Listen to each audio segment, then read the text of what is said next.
Well, we met in Musso and Frank's, oldest restaurant in Hollywood. He asked to meet me to, consider having me play Cagney. Actually, the truth is, he had approached me twice before, and I had the bad judgment to turn him down. So by the time he's probably told you the story, by the time he was getting around to, how do I do it? Cast it for the third time, and my manager said, he's been so persistent, Sharon, I really think that you should have lunch with him. So I walked in, and there he was. That's how we met.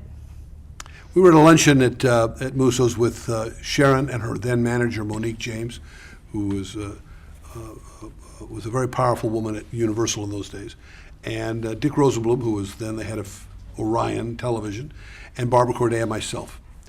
And the mission was to talk her into doing this, and she did not want to replace yet another actress. As I mentioned in my archival piece, she had already replaced Lynn Redgrave in House Calls, and she did not want to be known as the actress, who just kept, The troubleshooter of Hollywood. Yeah, right.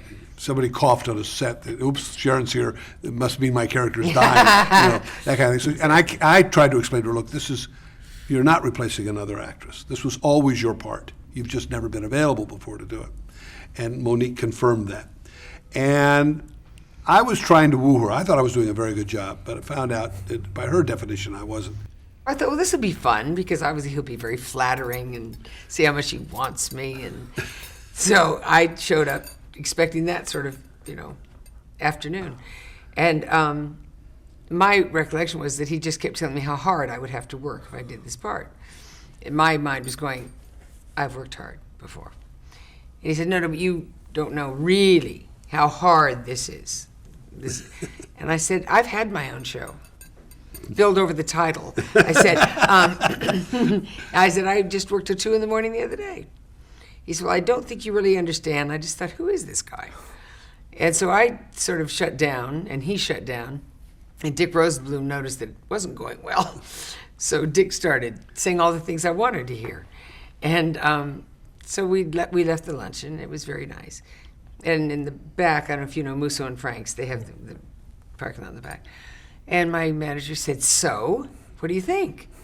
And I said, I don't want to do it. He said, well, she said, Sweet Pea, I think maybe we need to reconsider this. I said, you said I didn't have to do it. All I had to do was, I had to have lunch with these people. And she said, I know that's what I said, but I still think maybe we need to reconsider this. I said, well, I don't like the guy with the beard. I married him 10 years later. It was important to me at that meeting. I tried to reconstruct what it was I must have been thinking, but I know what I was thinking. I believed she was going to take the role. I don't know why I believed that. I just really believed that how could she turn it down? It was such a great part, and we were offering good money, and everything. There was every reason in the world she should do it.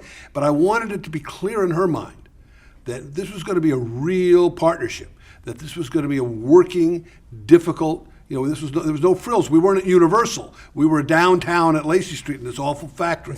And I wanted her to know that, because I didn't want to hear about that later on, after she'd signed the contract, taken the money, and now I'd be stuck with somebody who said, wait a minute, this isn't the way I like to work. So I wanted it to be clear how we were going to operate. So I think that must have been what I was selling, and she wasn't buying. But it worked out. So Sharon, when did you start liking him? Oh, long time later.